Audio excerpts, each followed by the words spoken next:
días.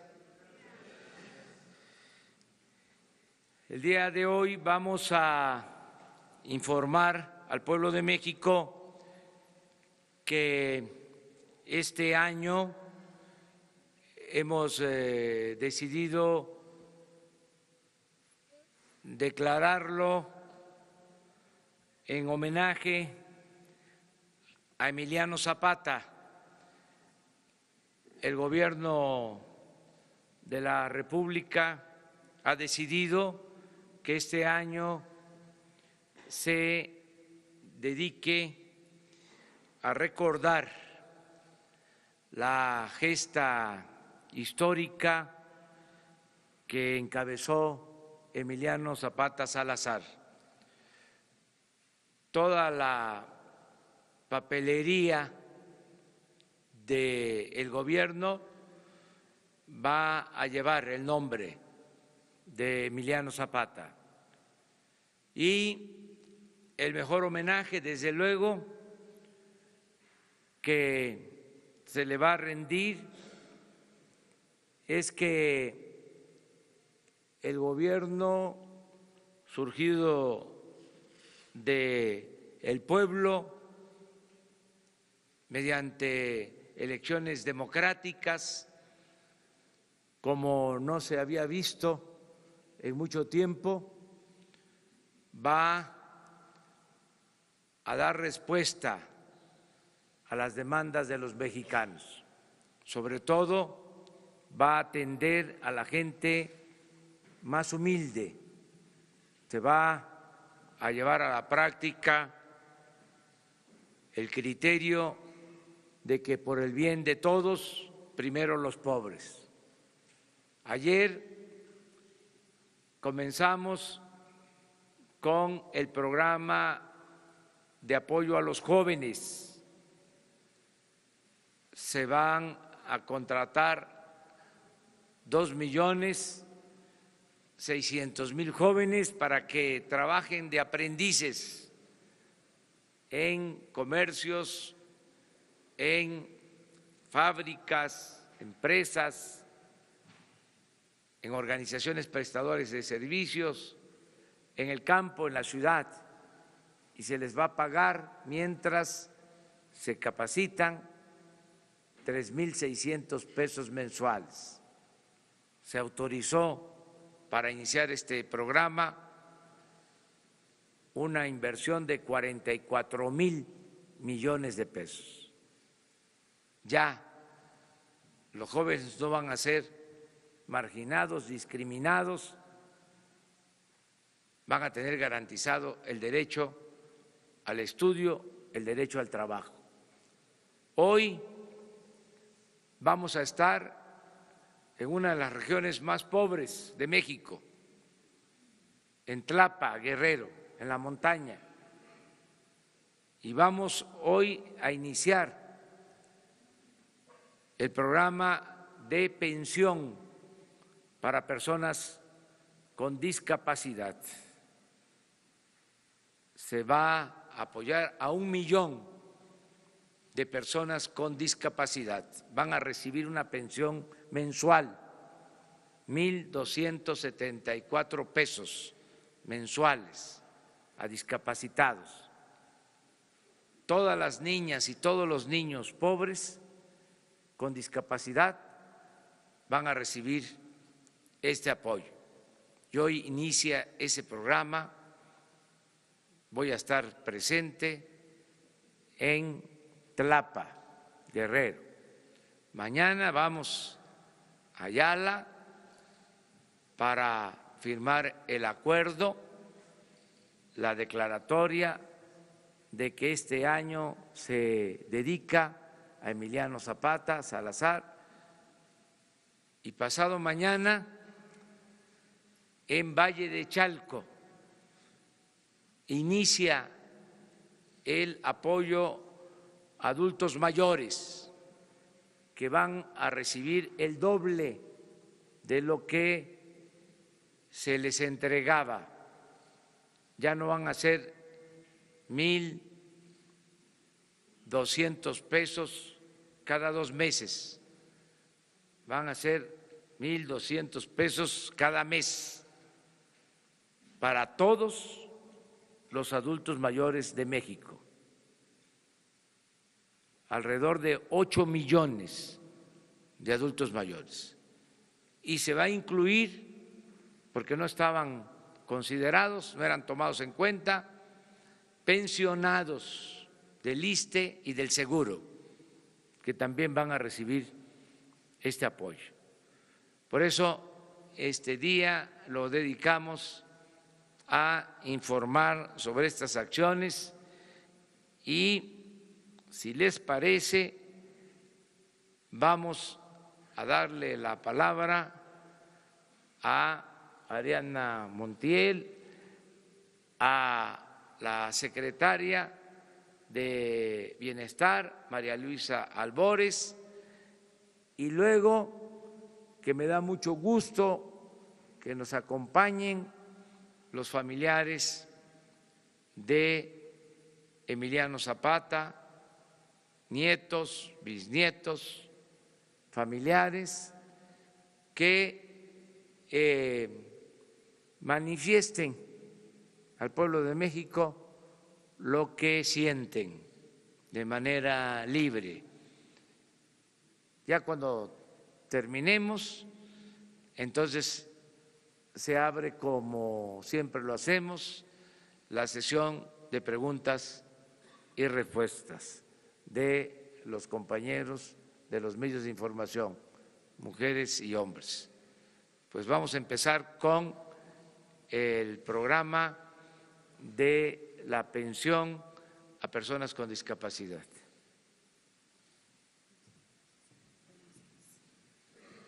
Buenos días.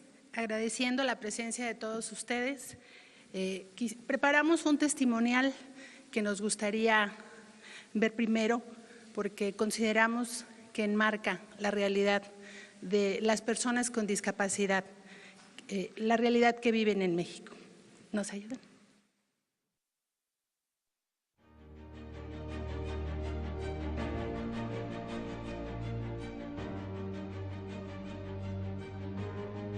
Cuando nació, ingirió líquido amniótico y eso le dañó su cerebro. Detectaron que tiene un derrame cerebral. La discapacidad que tiene Marisol es retraso psicomotor. Por bajo recurso económico, a veces no podemos ir en las citas que nos programan hasta México. Muy difícil, por falta de economía, pues no buscamos los apoyos y simplemente nos dijeron que no. Originario de Cahuatacho. Tototepe. Metlapa. Nos da mucho gusto, ¿verdad?, de que el gobierno se esté interesando principalmente en esta zona donde nosotros vivimos. Es una zona realmente olvidada. Que es para nuestro hijo. ¿Por qué? Porque él necesita más que nada este apoyo. Pues yo me siento, la verdad, muy contenta de que la ayuden a mi hija y la ayuden a otras personas que la necesitan. Yo veo muy bien este apoyo que están dando ahorita porque, pues, como dice mi mamá, nunca se les ha dado hacia ninguna persona. Voy a comprar sus medicinas. ¿Por qué? Porque las medicinas son muy caras. Las terapias. Mejorar la salud del pequeño y darle una mejor atención. Gracias a Dios que Él está recordando y está viendo a estos pequeños que son angelitos muy cariñosos y son los niños que necesitan más el apoyo. Pues que lo sigan haciendo. Sé que es difícil atender a todos los niños discapacitados en la montaña. Nunca pensé que fuera posible porque dije, pues el gobierno está enfocado en otros asuntos. Solamente agradecerles el gesto amable que tuvieron para hacer ese censo y ver cuántos discapacitados hay que necesitan de su apoyo. Y gracias a Dios que le digo que ese nuevo gobierno va a apoyar a esas personas, va a apoyar a muchos niños y a muchas niñas. La mayoría, pues, de esta gente está muy olvidada. Si te pusieras en sus zapatos, dudo mucho que aguantarías al menos un día. Me siento muy tranquila con este apoyo que va a recibir Marisol. Sí, estoy contenta. A mí me ha enseñado a valorar a lo mejor mi propia vida, ¿no? De que estamos completos, estamos saludables. Siento que es el reflejo de nosotros.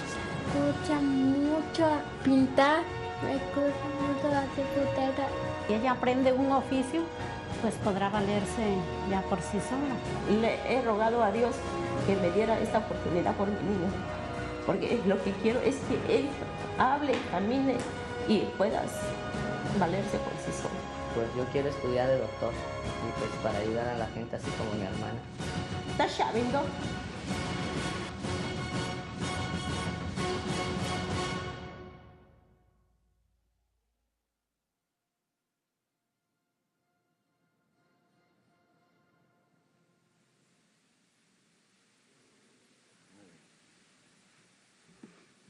Como veremos, el contexto de las personas con discapacidad en México hasta ahora han vivido un esquema de exclusión.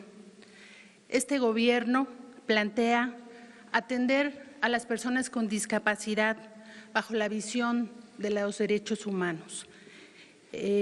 La Convención de Naciones Unidas para los Derechos de las Personas con Discapacidad hace un análisis muy puntual y muy enfático sobre la situación de pobreza y exclusión en la que viven las personas con discapacidad. En México tenemos 7 millones de personas con discapacidad según las últimas encuestas, de las cuales 3 millones son adultos mayores que serán atendidos en el esquema de la pensión para adultos mayores. Los 4 millones restantes son niños, niñas, jóvenes y adultos, pero tenemos un sector de la población el más vulnerable, la población indígena. Niñas y niños, así como adultos de la población indígena, tendrán esta pensión en cobertura al 100%.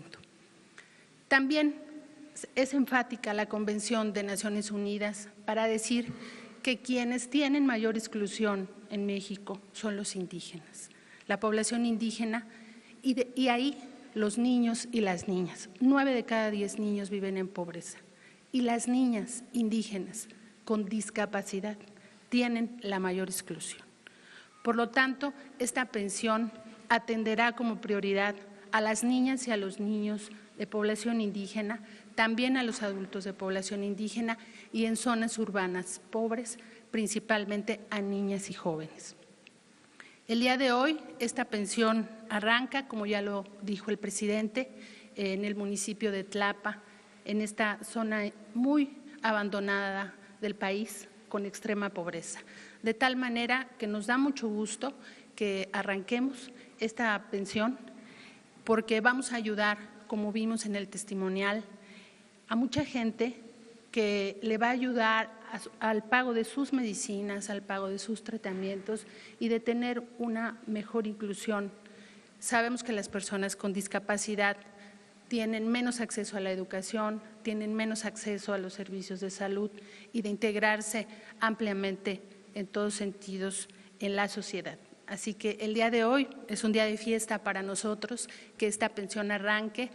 Se va a atender a 1 millón de personas. Se ha dispuesto un presupuesto de 8.500 millones para empezar.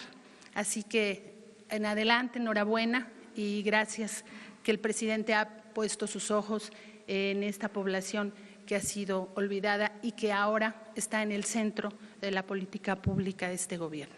Muchas gracias. Pues ahora le damos la palabra a un representante de la familia de Emiliano Zapata para que exprese aquí su sentimiento.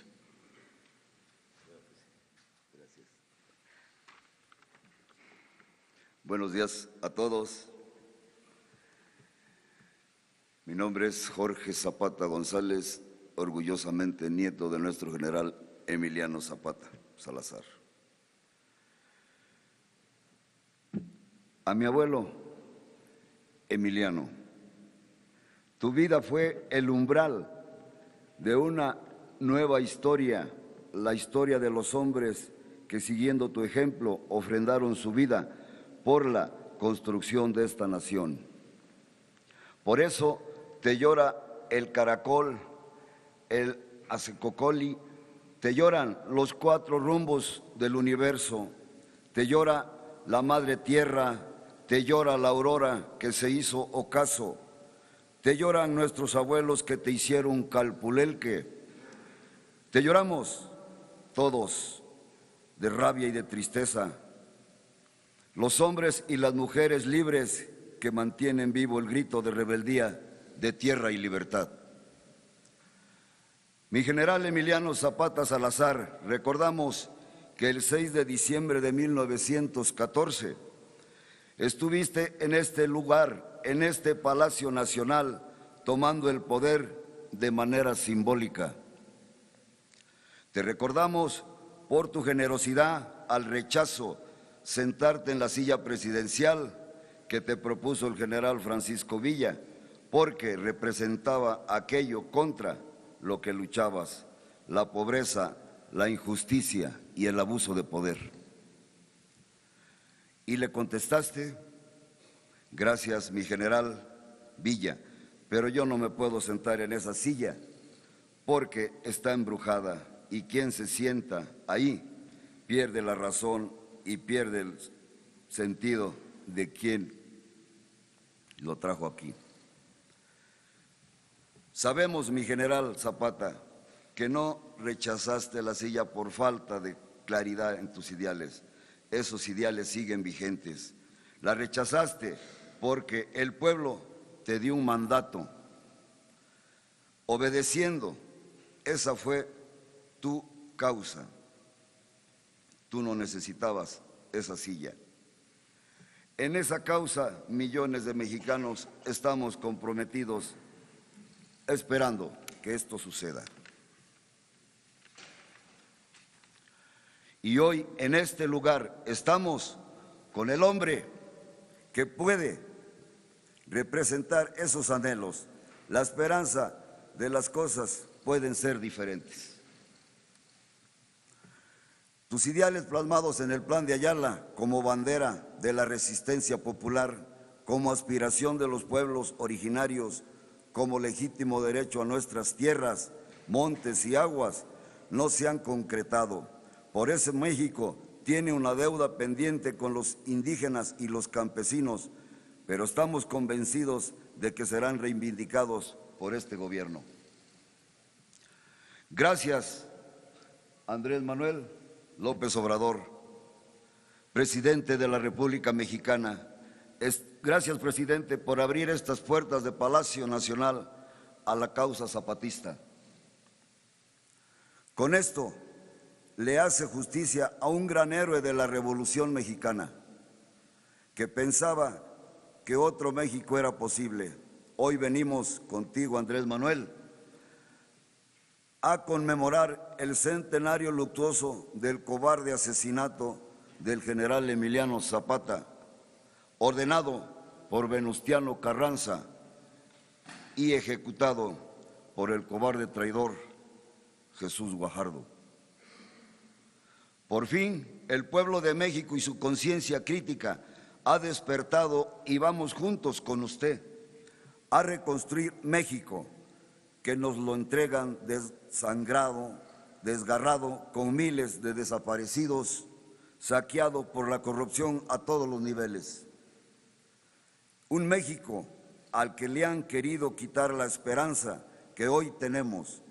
Un México despertó en pie de lucha y junto con usted vamos a lograr, porque la esperanza empieza a brillar con el quinto sol y nos abre nuevos caminos para nuestros hijos.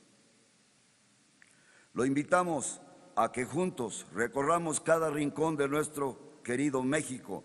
Vamos a gritar de alegría, de felicidad. Nos necesitamos, vamos a convocar a todo el pueblo de México a la unidad en la acción, que los rencores que tenemos todos queden en el olvido de la historia, para que juntos logremos la cuarta transformación. No es un trabajo fácil que pueda desarrollar un solo hombre. Es un trabajo de todos los mexicanos y juntos haremos historia. Hoy, ante la embestida de los enemigos de México, hacemos un llamado a todo el pueblo, a la unidad, a cerrar filas en torno a este nuevo proyecto de nación que quiere terminar con la corrupción, con la miseria, con la pobreza, con los privilegios, con la impunidad. Por eso votamos convencidos de que podía haber un cambio y tengan la plena seguridad que nos vamos a defender y lo vamos a lograr. Nadie nos va a detener. El pueblo de México y los zapatistas estamos con usted. Cuente con nosotros, señor presidente, no está solo. Somos millones de mexicanos en contra de unos cuantos miserables. Reforma, justicia y ley, tierra y libertad, lemas de nuestro general Emiliano Zapata Salazar. ¡Viva mi general Emiliano Zapata Salazar! ¡Viva! ¡Viva Andrés Manuel López Obrador! ¡Viva! ¡Viva México! ¡Viva! ¡Viva México! ¡Viva! ¡Viva México, cabrones!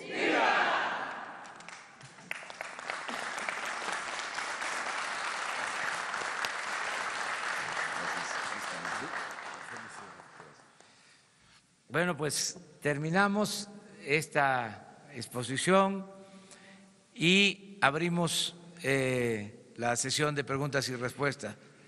Le agradecemos mucho a los periodistas, a los medios de información que nos permitieron en esta ocasión cambiar en algún sentido el formato de las conferencias de la mañana. Pero bueno, vamos a preguntas. Buenos días, señor presidente. Carlos Lara, de El Sol de México. Preguntarle, presidente, sobre este tema del asunto del combate al robo de combustible.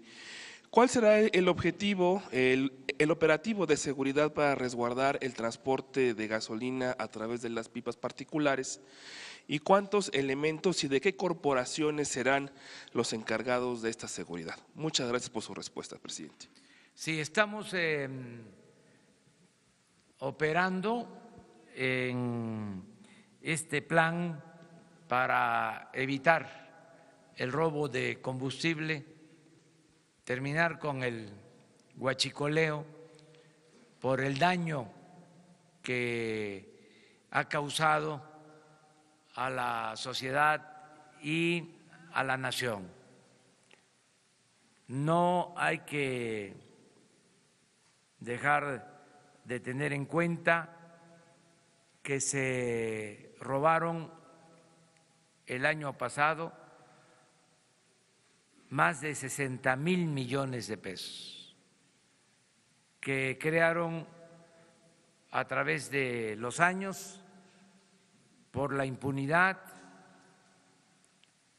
un sistema de distribución de gasolinas, de diésel, paralelo al sistema de distribución de Pemex. Crearon como otra empresa, una economía informal, manejada cuando menos con la complacencia, tolerancia de las autoridades. Y esto se está combatiendo porque no se puede permitir la corrupción. Se acabó la corrupción y la impunidad. Se están utilizando elementos de la Policía Federal, de la Policía Militar y de la Policía Naval para resguardar los ductos. Ayer hablaba yo que hay 1,600 kilómetros de ductos estratégicos por los que se transportan alrededor de 400,000 barriles diarios de gasolinas. Y esos 6 ductos son los más afectados, son los que tienen redes alternas, son los que ordeñan más y en algunos casos de manera deliberada los rompen, hay sabotaje. Eso está sucediendo en estos últimos días en el ducto de Tuxpan a Azcapotzalco. Por eso la reducción en el abasto de las gasolinas que está afectando al Estado de México, a la Ciudad de México y a la zona central del país. Ayer en la madrugada rompieron el ducto, se reparó, estuvo cargado, empacado, funcionando todo el día y a las 11 de la noche lo volvieron a romper. Ya se está de nuevo reparando, me informan que en una hora más se restablece el abasto. Esto es lo que estamos enfrentando. Ya lo dije, a ver quién se cansa primero, porque vamos a impedir que se roben la gasolina. Se robaban alrededor de 800 pipas diarias y desde que echamos a andar este plan hemos bajado a 100 pipas, es decir, 700 pipas menos. Calculamos que se han ahorrado cerca de 3,000 millones de pesos desde que inició este plan. Desde luego se generan molestias y por eso no voy a dejar de agradecerle a la gente su apoyo, su comprensión, que nos ayuden como lo están haciendo para que no haya psicosis, que no haya miedo, que se tenga muy presente que hay gasolina suficiente en el país y diésel y turbocina suficiente, que es un asunto nada más de distribución, que ya estaba montado este sistema de abasto alterno y al momento de que se impide, pues genera estos reacomodos, pero ya estamos utilizando pipas, muchas pipas, los transportistas están ayudando para normalizar el abasto con la vigilancia, tanto en ductos como en la transportación de elementos de la Policía Federal, de la Marina y del Ejército. Los elementos que se tienen, presidente. Alrededor de 4,000 elementos, pero desde ayer y hoy, de manera muy especial, empiezan vigilancia en helicópteros de la Fuerza Aérea en todos los ductos y se están creando bases especiales cada determinada distancia y estoy llamando a la gente, al pueblo, a los ciudadanos, a que nos ayuden por donde pasan los ductos, en comunidades, en ejidos, en pueblos, en municipios, que nos ayuden que nos apoyen, que si en alguna ocasión o por circunstancias se quedaban callados, incluso por las mismas circunstancias de que no había ingresos, de que no había trabajo, participaban en estas actividades ilícitas, ya no hay necesidad de que ningún mexicano se vea obligado a robar, porque va a haber trabajo. Todo el que no tenga empleo va a ser contratado. Por eso hablaba yo del programa de los jóvenes. Y van a haber créditos y apoyos para los mexicanos. Todo lo que se robaban ahora se le va a entregar a los ciudadanos, al pueblo. Por eso no hay ninguna justificación para que se cometan estos ilícitos, el robo de combustible. Antes se decía, es que los de arriba roban, ¿y por qué no vamos nosotros a hacer lo mismo? Pues ya no, ya cambió, ya hay autoridad moral en el gobierno y por eso le pido a la gente que nos ayude para que se vaya normalizando esta situación que se padece en la actualidad en algunas partes del país.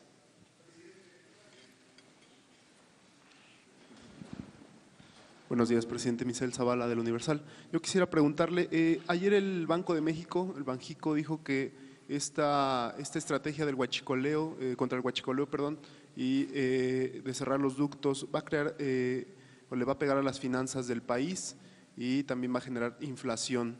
Pero por otro lado, el Fondo Monetario Internacional ve bien esta estrategia. Yo quería preguntarle cómo ve esta situación por parte del Banjico. ¿Usted cree que sea una estrategia de ellos para presionar al gobierno y que se abran los ductos? ¿O cómo está leyendo esta declaración del gobernador del Banco de México? Y por otro lado también se dio a conocer que el líder sindical, Romero Deschamps, ayer se amparó. No sé si tenga información acerca de esto. Muchas gracias.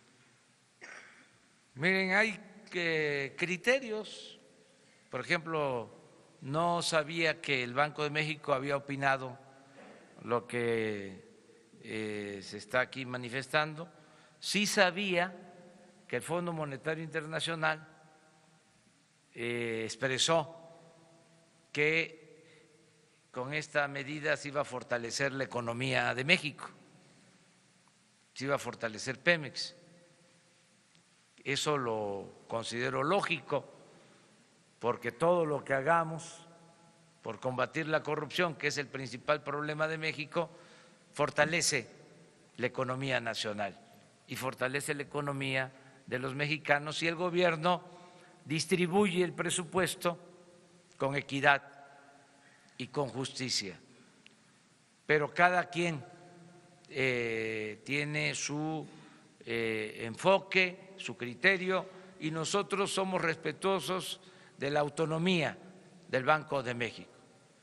Yo lo que estoy observando es de que tenemos gasolina, de que hay este plan para resolver el problema del desabasto.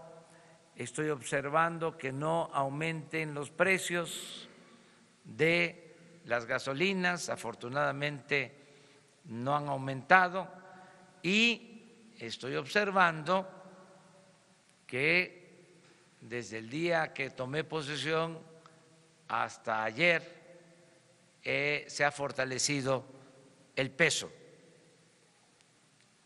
Es decir, no ha habido deterioro en nuestra moneda. Eso es lo que puedo demostrar. Ayer mismo se fortaleció el peso con relación al dólar, se apreció. Entonces, quiere decir que vamos bien en lo económico, pero respetamos todos los puntos de vista, y estoy contento porque ya empezamos, esto lleva tiempo, el echar a andar los programas sociales, el que ayer se hayan entregado las primeras tarjetas a los jóvenes, el que hoy se entreguen las tarjetas para personas con discapacidad, el que pasado mañana se entreguen las tarjetas ya para adultos mayores. Esto va a ayudar mucho para mejorar la situación económica y social de nuestro pueblo. Acerca del amparo del dirigente del sindicato petrolero, no tengo información y sí podría decirle que hay muchos rumores en estos tiempos y que es muy probable, aunque no lo descarto, pero ya dije que no tengo información al respecto, pero es muy probable que sea parte de la campaña que se produce por las circunstancias actuales. Nosotros no tenemos ninguna denuncia presentada en contra del dirigente de petróleo. Esto sí se lo puedo asegurar.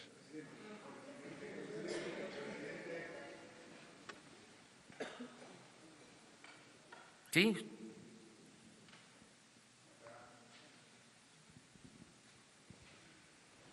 Muchas gracias. Buenos días, señor presidente, funcionarios invitados.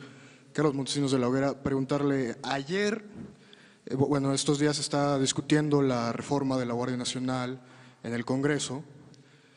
De manera casi unánime, organizaciones de la sociedad civil, la iniciativa privada, organismos internacionales como la Organización de las Naciones Unidas, inclusive legisladores propios de su partido como Tatiana Cloutier, han respaldado la iniciativa siempre y cuando sea bajo un mando civil.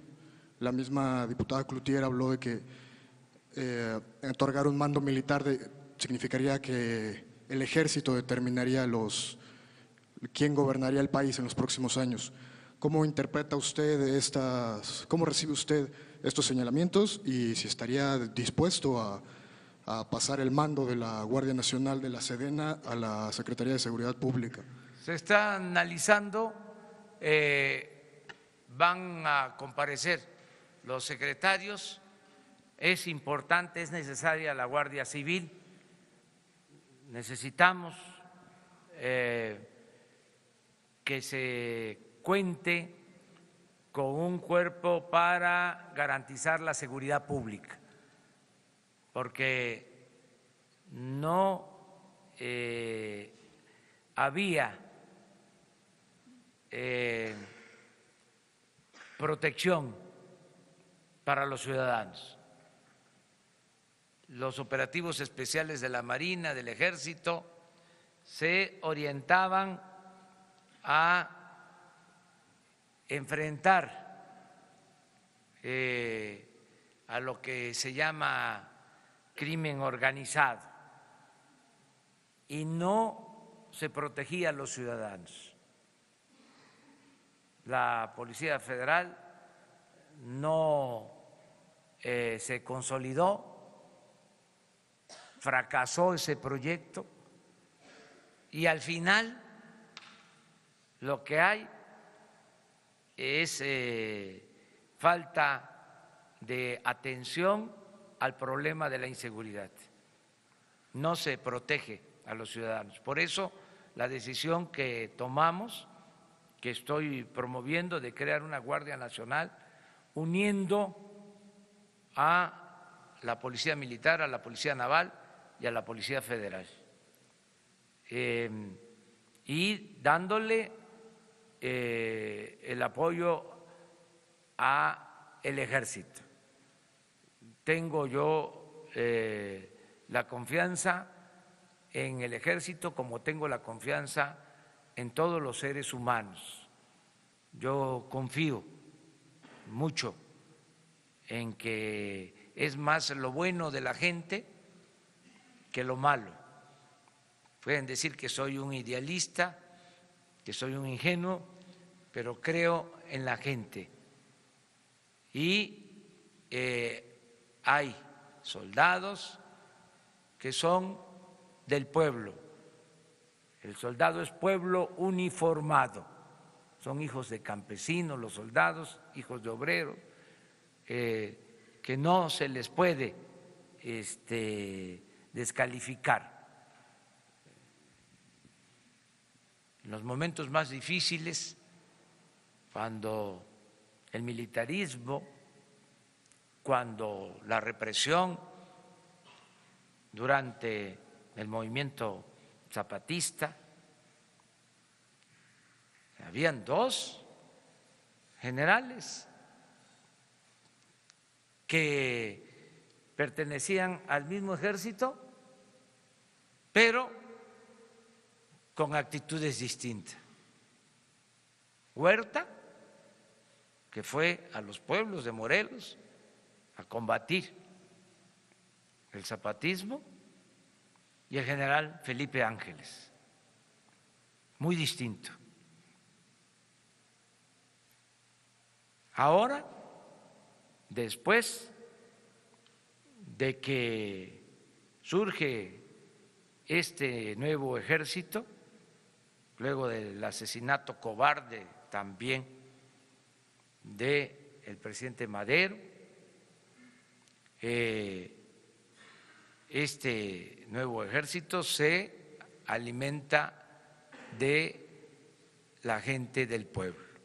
Y yo les estoy pidiendo a los soldados, a los marinos, que nos ayuden para que haya seguridad, porque son muchos los homicidios, muchos los robos, secuestros, y no hay seguridad.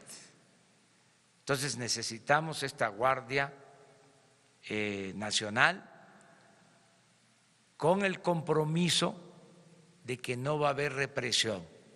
El presidente de México, que es el comandante supremo de las Fuerzas Armadas, nunca va a dar la orden de reprimir al pueblo. Entonces necesitamos esta Guardia Nacional y ya se va a ir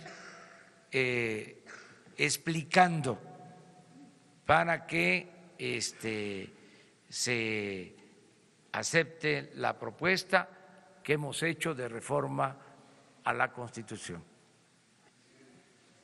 A ver, pero vamos a, miren, tenemos un periodista destacadísimo que nos acompaña en esta ocasión. Vamos a darle la palabra y le... Es la entrevista número 42 que hago con usted, pero es la primera ya como presidente, así que por lo pronto un abrazo, aunque sea a la distancia. Gracias, ya como presidente de la República. Independientemente de la distribución y de las pipas y del día a día, si usted ha establecido el combate al huachicoleo como una de sus prioridades, quiere decir que estamos hablando de un problema obvio de dimensión nacional y un problema también de crimen organizado, que por definición incluye connivencia y complicidad de los gobiernos en turno al más alto nivel.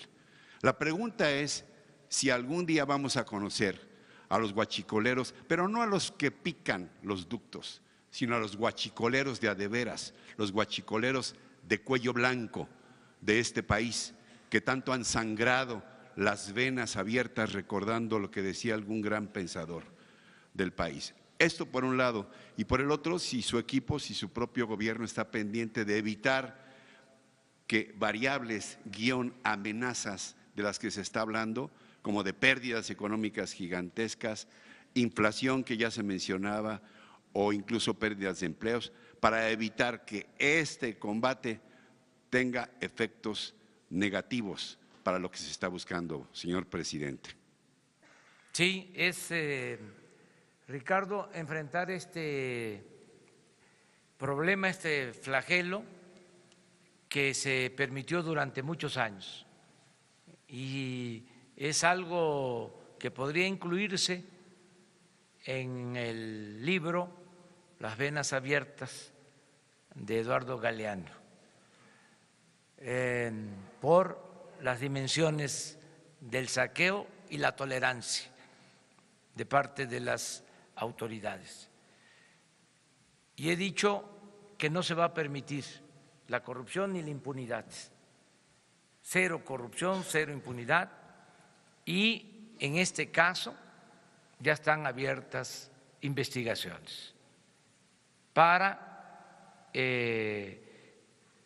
sancionar, castigar a los involucrados en el propósito también de aplicar el criterio de limpiar de arriba hacia abajo, porque la corrupción en México se ha dado de arriba para abajo, y así vamos a barrer el gobierno, como se barren las escaleras, de arriba para abajo, y no vamos a dar ni un paso atrás, ni siquiera para tomar impulso. Vamos a enfrentar esta corrupción porque es una vergüenza, entre otras cosas, que México, en una reciente encuesta realizada en 176 países, a México se le colocó en el lugar 135 en corrupción. Estamos considerados entre los países más corruptos del mundo por el gobierno, no por el pueblo, porque el pueblo de México es un pueblo honesto.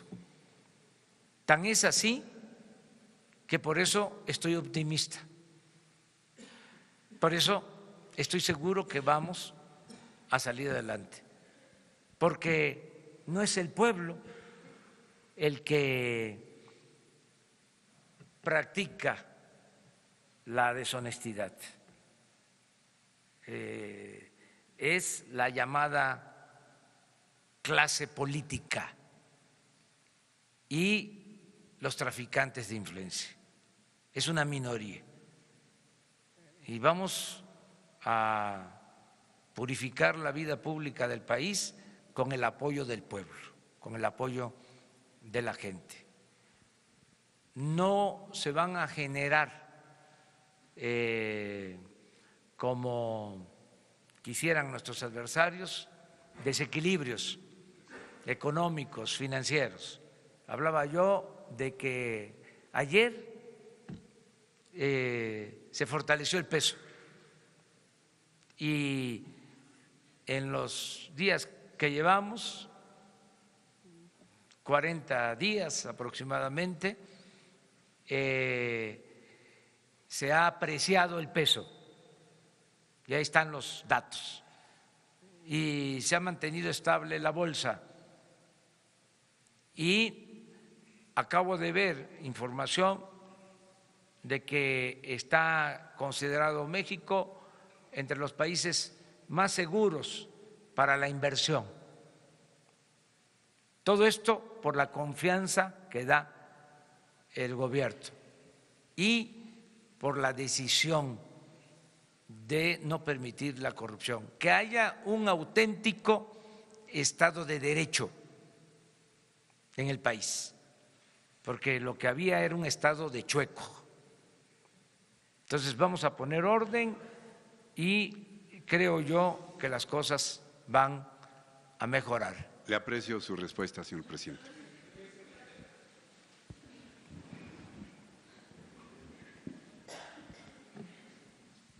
Buenos días, presidente. Carlos Pozos, de Líderes Mexicanos y Petróleo y Energía. Presidente, la UNEXPO dice que hoy se abren 5 poliductos y que en 72 horas vuelven a sus niveles normales la gasolina en México y se resolvería el problema. Saber si es verdad que esos poliductos se van a abrir a partir de hoy. De igual forma, hay insistencia en que hay 9 buquetanques varados en puertos, y porque no están abiertos esos ductos no se puede descargar la gasolina y lleva mucho tiempo en hacerlo. Mi segunda pregunta sería, señor presidente, ¿recibió usted, hablando de libros, un país en donde, del presidente Enrique Peña Nieto, en donde imperaba la cleptocracia? Y finalmente, señor presidente, saber qué pasó con el avión presidencial. ¿Ya se vendió? Porque sería bueno que usted lo utilizara en defensa o para asegurar su seguridad. Mil gracias.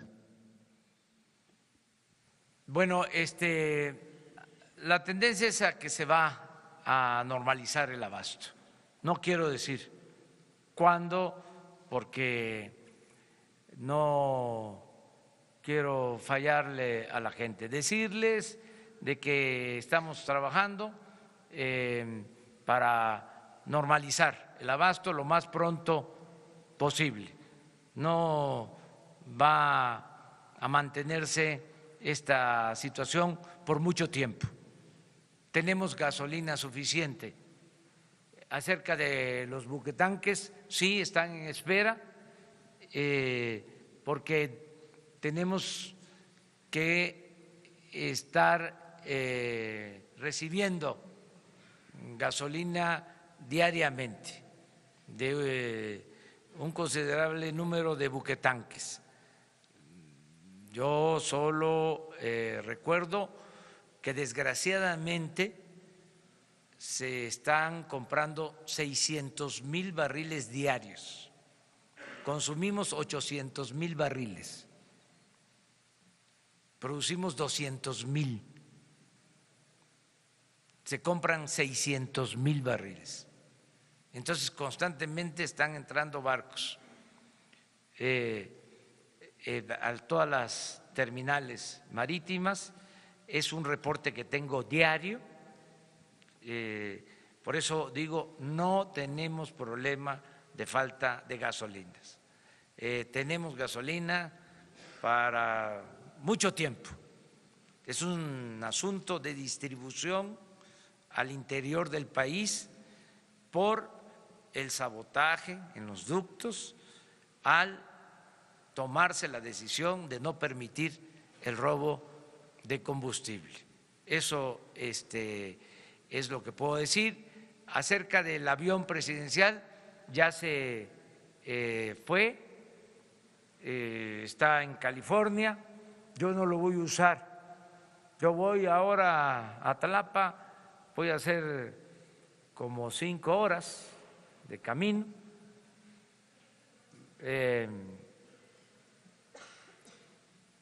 Y vamos en camioneta, a ras de tierra. No voy a usar aviones. Es más, vamos a vender toda la flotilla de aviones y de helicópteros de gobierno. O sea, ya eso se termina. Ayer tuve una reunión con el secretario de Comunicaciones, con el secretario de la Defensa, con el secretario de Marina, con funcionarios de Hacienda, porque están disponibles para venta alrededor de 80 aviones que usaban funcionarios y helicópteros de lujo.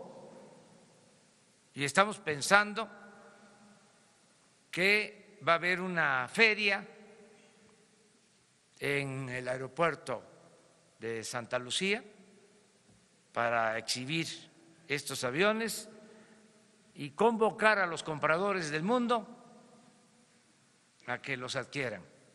Y vamos a obtener un dinero que va a ser para beneficio del pueblo.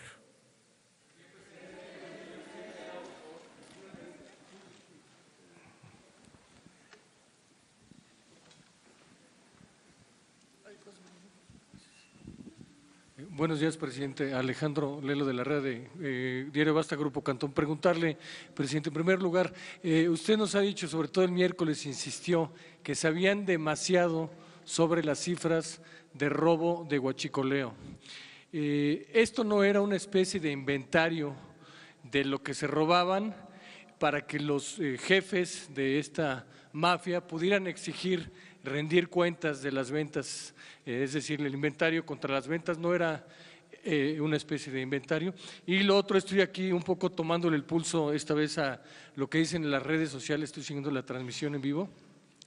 Están insistiendo sobre el caso de Romero de Champs, algunos dicen que va a haber impunidad, que está bien, sobre todo por el comentario que hizo que no hay ninguna averiguación previa en su contra. El caso de Romero de Champs es una especie de facto de testigo protegido para combatir el huachicoleo. Bueno, sobre esta última pregunta, insisto, nosotros no vamos a actuar si no tenemos elementos, si no hay denuncias, si no hay pruebas. Y por lo que corresponde al gobierno, le puedo decir, no existe una denuncia. Yo entiendo que hay gente que quisiera que se le enjuiciara, pero esto no corresponde a lo que legalmente existe. No hay de parte del gobierno una denuncia, no hay pruebas. No significa impunidad, significa decir la verdad para que no haya falsa información, rumores, o sea, de que nosotros estemos persiguiéndolo, porque no existe esta denuncia. No se puede enjuiciar a nadie si no existe una denuncia formal. Entonces, eso es lo que quiero explicar. Acerca de la contabilidad, desde luego, era una contabilidad oficial, es una contabilidad de Pemex y de Hacienda. Esto viene desde el gobierno de Fox, que se robaban alrededor de 10,000 millones en aquel entonces, al año, y fue subiendo hasta, bueno, esto es lo reciente. ¿No tienen el histórico de pipas? Ah, no. Entonces,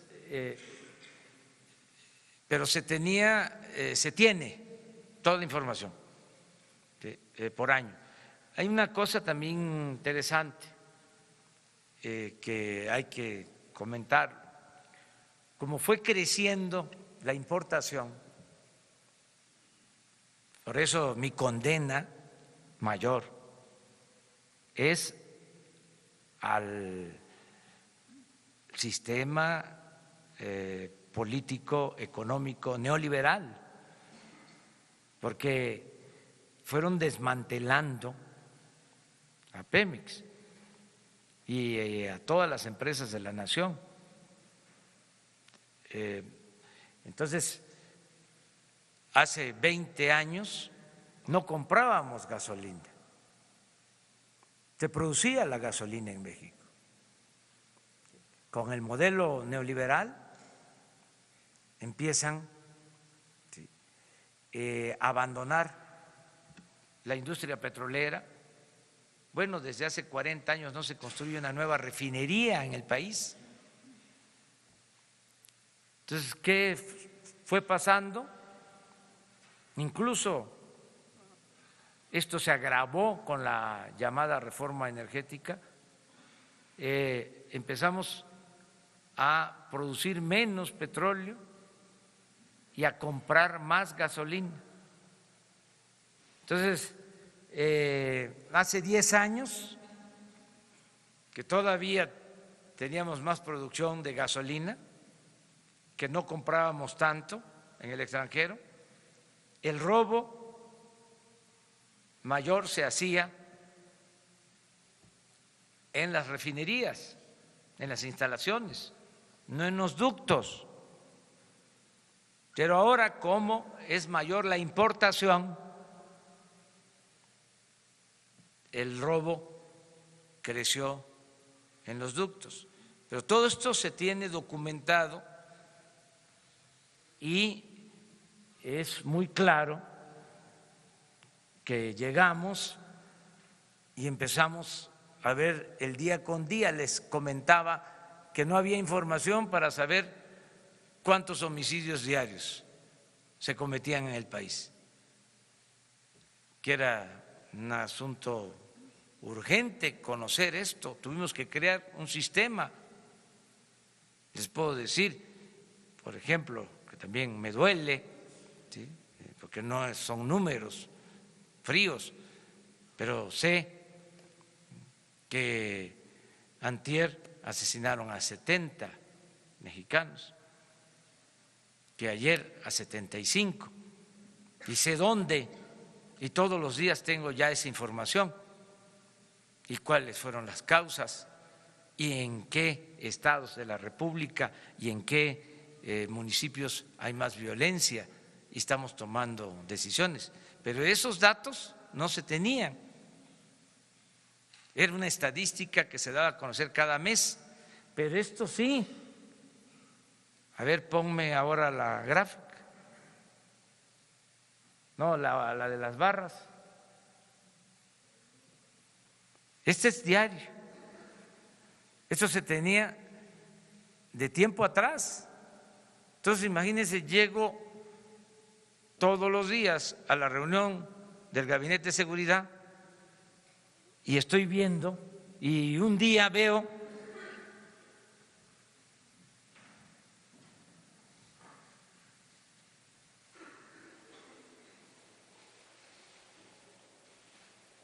ya estábamos aplicando el plan, pero ese día se roban 1,100 pipas.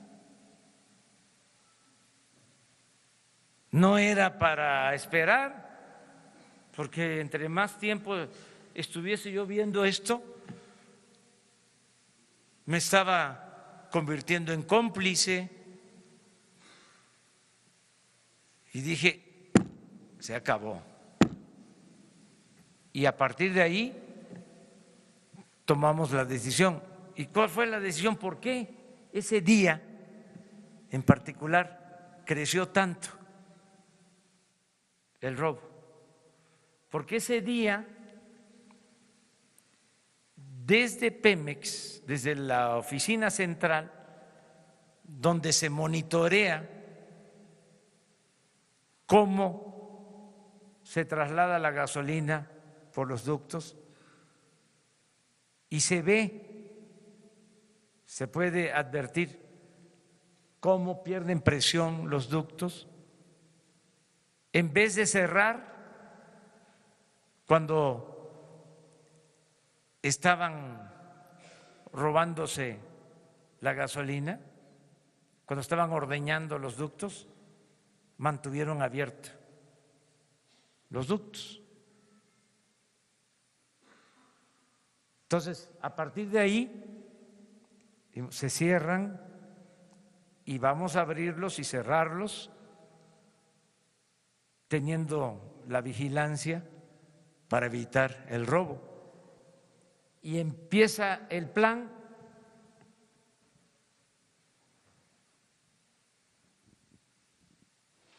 Aquí. ¿Qué día es este? 21 de diciembre. 21. Y miren,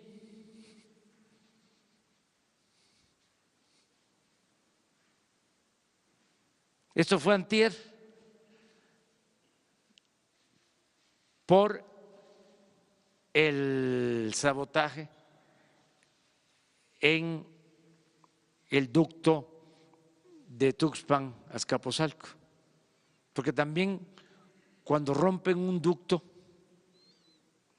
los sensores que se tienen para saber dónde están las fugas dejan de operar, dejan de funcionar.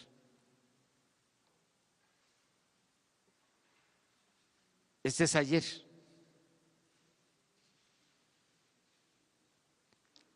¿Cuánto significa en dinero? Bueno, como 2.500, 3.000 millones de pesos, menos de lo que se robaba.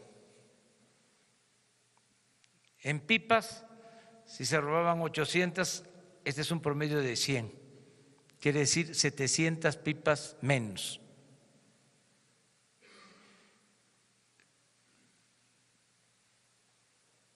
Explico esto porque hay mucha gente haciendo colas en las gasolinerías y con razón pues se desesperan, se fatigan, se molestan, pero les pedimos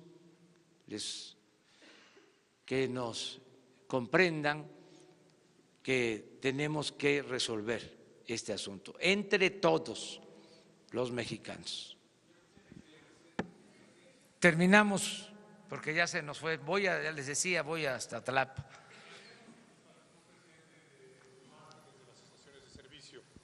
Eduardo García de Infocel. La Comisión Federal de Competencia Económica ha hecho muchos estudios reconociendo que hay grupos, conductas anticompetitivas. ¿Se ha acercado su gobierno a esta dependencia para en conjunto favorecer la competencia y con esto permitir que el precio de la gasolina descienda más para beneficio de los consumidores?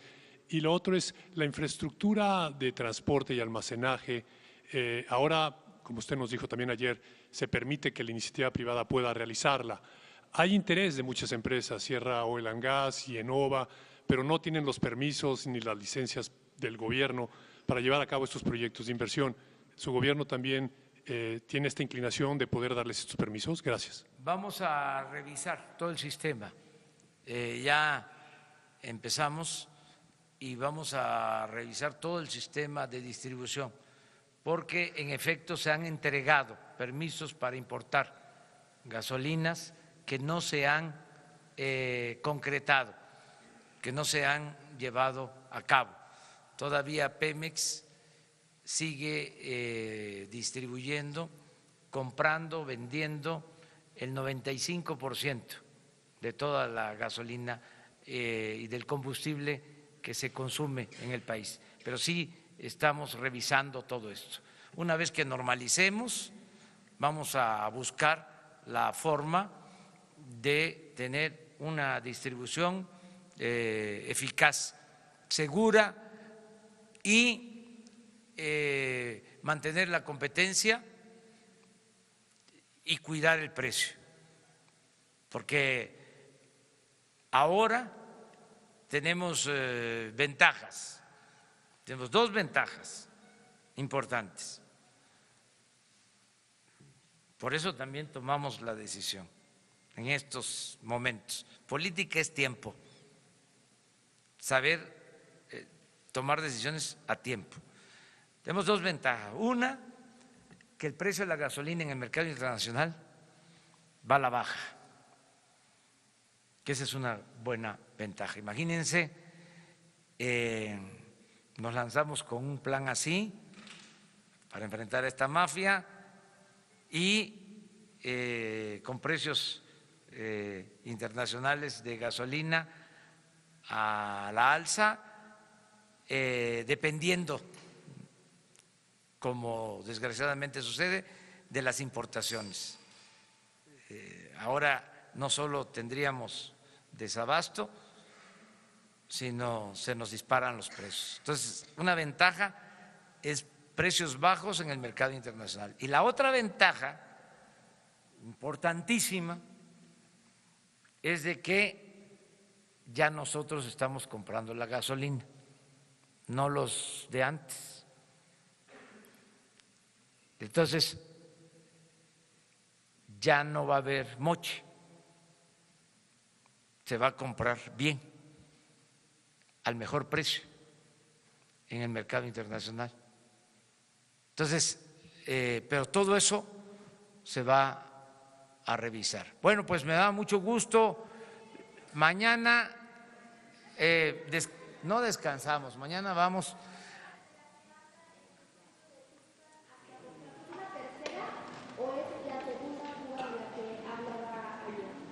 Esta es la tercera.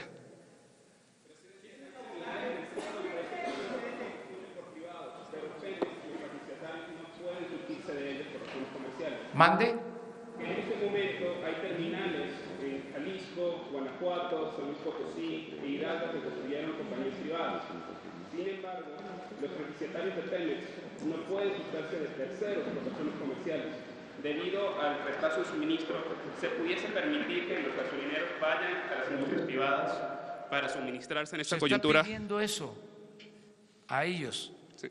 El plan incluye el que si tienen sistemas de transportación se abastezcan de manera directa. Directamente se pudiese, es decir, que pudiesen ir a ExxonMobil o a Kansas City y comprar la gasolina de ellos y saltarse a Pemex. Ya hay permisos otorgados, no se han llevado a cabo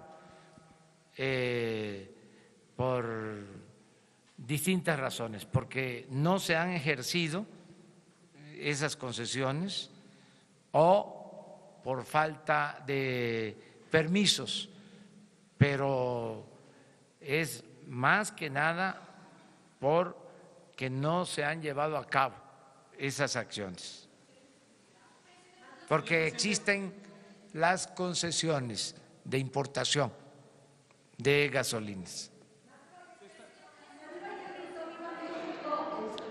Buenos días, presidente. Rocío Jardines de W. Preguntarle su opinión acerca de este grito que lanzó el presidente de Venezuela, Nicolás Maduro, Viva México, en su toma de protesta por el apoyo que pues, se dio de parte de México al no otorgar la firma al Grupo de Lima. Nosotros somos respetuosos también, si me de permite, todos los pueblos y de todos los gobiernos del mundo. Ayer también estuvo en la frontera el presidente Donald Trump, dio a conocer su punto de vista. Hoy escribió un mensaje en su Twitter. Nosotros somos respetuosos de lo que están manifestando gobiernos extranjeros.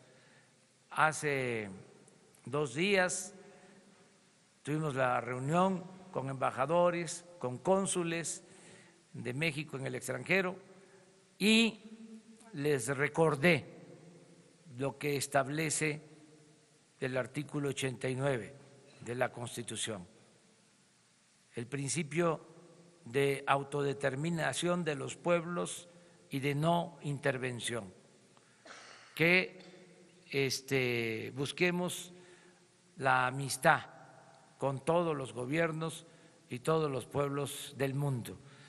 Entonces, como está en la Constitución, pero que además así lo creo, porque soy juarista y sé en qué contexto pronunció Juárez la frase célebre de que entre los individuos como entre las naciones el respeto al derecho ajeno es la paz. Muchas gracias. Señor presidente.